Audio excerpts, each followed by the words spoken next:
But the big question is, do you want to see the players on tour use it, or should it be banned? Today we're going to discuss Aimpoint Putting, the very popular green reading system that's taken the world by storm. We see a lot of tour pros on TV straddling putts and holding up fingers in an effort to read these greens and hold more putts. So we're going to explain to you how it works, how it can help your putting, and whether it's right for you.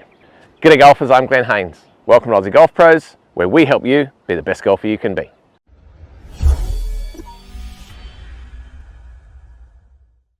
The first thing that you're going to need to learn Aimpoint Putting is a digital spirit level.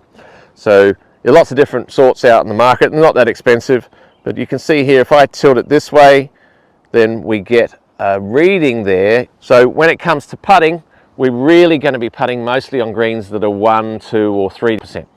When you get into 4 and 5, that's really steep and really obvious. It's the subtle burrows that a lot of golfers really struggle with and can get bamboozled by. Now what we're going to do with this spirit level, we're going to practice feeling through our feet which way the slope is and how much it is. That's the real key here. So if we put that spirit level on the ground, we've just got to have soft legs, bend the knees a little bit and try to feel through our feet where the pressure is. So if it's a big slope like this, then we're going to feel more pressure on this side and vice versa. So if I just soften my legs here, I can feel a little bit more pressure in the left side. That's just 0.5%.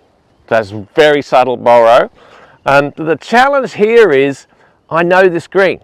So I know that the slope is this way, so it makes sense that my brain's going to say, well, you can feel more on this side. It's really difficult to try to work out which way the slope is just based on your feet. So this is a steeper section of the green. It's the front of our 4th green, and it's actually a little bit of a false front.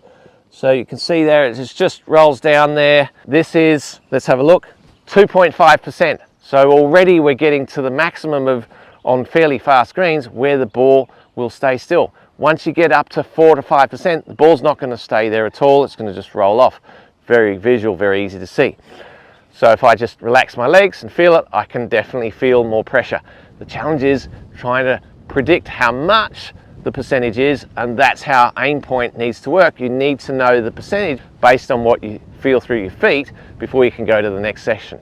And that takes some practice. Now, this is in the middle of the green. There's a little flat spot that has often confused me and I've missed in the past.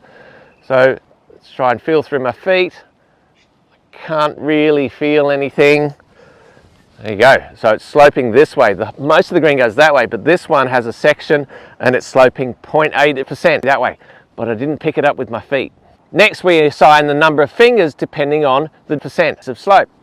So this is a 10-foot putt and we've got a 2% slope from right to left. So that means we're going to hold up 2 fingers. We're going to stand either side of the ball here with our toes level with the ball.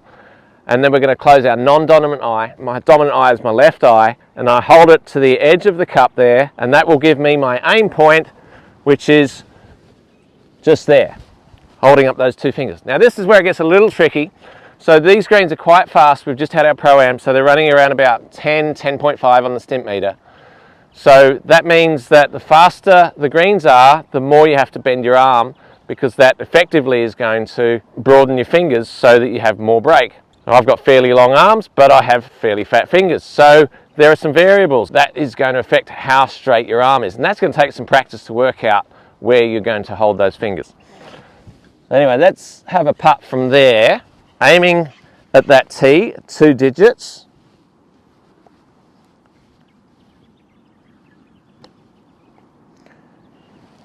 And that broke more. It's a faster green, so I absolutely needed to bend my elbow to bring the fingers closer to me to allow for the faster green and the extra slope. So let's move that aim point out more. It's a 10-foot putt. This time I'm going to bend my elbow more. I'm going to bring that tee even wider because this is a faster green.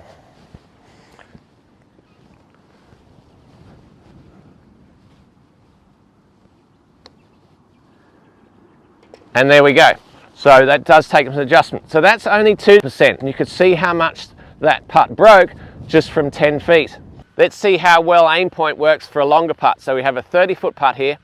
But now we need to straddle the putt and test through our feet from two different places. So 1/3 along, so 10 feet up. I'm feeling a little bit of pressure on this side, so a little bit of left to right. Let's have a look.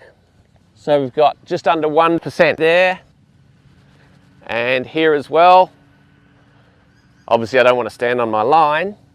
Still feeling this way, and that's 1%. But now it's a longer putt, so we're expecting the ball to curve more because it has more opportunity to break. The left to right putt, I'm using one finger, so because I'm further away from the hole, it's now giving me more break. I hadn't thought about that before. Now I've got a spot there of, it's about 3 cups left to right using the Aimpoint system. Let's see how we go.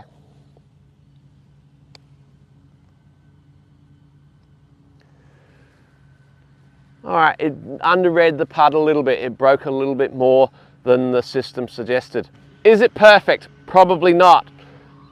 As I get further away from the hole, then it seems to not quite adjust enough. I did the right thing. I bent my elbow because the green's faster, but on that longer putt, just underread it a little. So plenty of positives with Aimpoint putting, and it can help a lot of people with their green reading skills. But what about the negatives? Maybe more golfers are making more footprints on the green using Aimpoint, or maybe they're taking way too long. What are your thoughts? I've got footage of this guy taking a minute to line up a 3-foot putt with Aimpoint and then missing. Pop a comment below, we'd love to hear from you. For putts inside 6 feet, we need to use the fingers a little differently. A little complicated, but let me explain. So let's straddle the putt. And I feel like a bit of weight on the left side, so right to left putt, but it doesn't feel like less than 1%, I believe. Let's have a check and see. I'm getting better at this. So 0.7 right to left. Stand in the same spot, but just using one finger. We need to set that up to the middle of the cup. And if we're using 2, 3, or 4 fingers, or 5 fingers, then we need to set to the low side. So that's a little complicated. So in the middle there, just less than 1.7. That gives me an aim point just outside the cup. And that feels pretty good to me. That's where I believe I would aim this putt. A little bit of right to left, but not a huge amount of break. Obviously got to get the pace right as well. And that worked pretty well.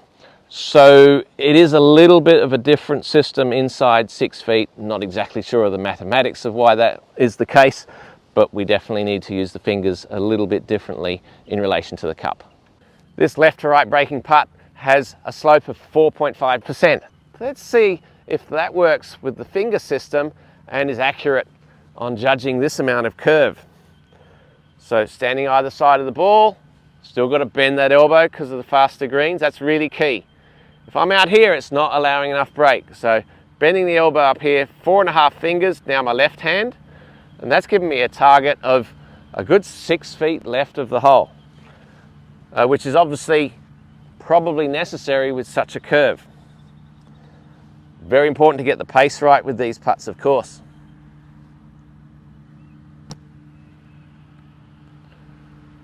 Oh, maybe a little bit too firm, but that's pretty close. That's pretty good. The finger system did work there. Just a fraction softer, and I think a fraction higher. Oh, maybe too soft this time. Oh, a good effort. So yes, even though it's a big breaking putt, I'm running out of fingers here, but up to about 5%, then the finger system can work to predict how far left or how far right of the cup we aim. So do I recommend Aimpoint putting for you? Well, I won't deny that I've learnt plenty studying Aimpoint, and it's helped me to understand green reading better. But for the majority of golfers, I think it takes too long. I think it's too complicated. It's not exact enough with the finger system, and it's too difficult to learn how to feel those slopes through your feet for the majority of golfers. And take into account that it doesn't really measure grain, wind, or moisture in the green. And they're forgotten with Aimpoint putting. But here's the kicker. When I'm reading greens, I like to just take things in and allow my subconscious mind to just feel it and visualize the putt. And when you're using Aimpoint putting, you can't do that. But the big question is, do you want to see the players on tour use it, or should it be banned? We'd love to hear from you. Of course, you can read the greens perfectly, but if you can't get the putt online, then you're going to miss anyway. So watch this video next and learn how to get that putt rolling online better and help you with your alignment. Thank you so much for watching. We look forward to your company next week. Are you the best golfer you can be?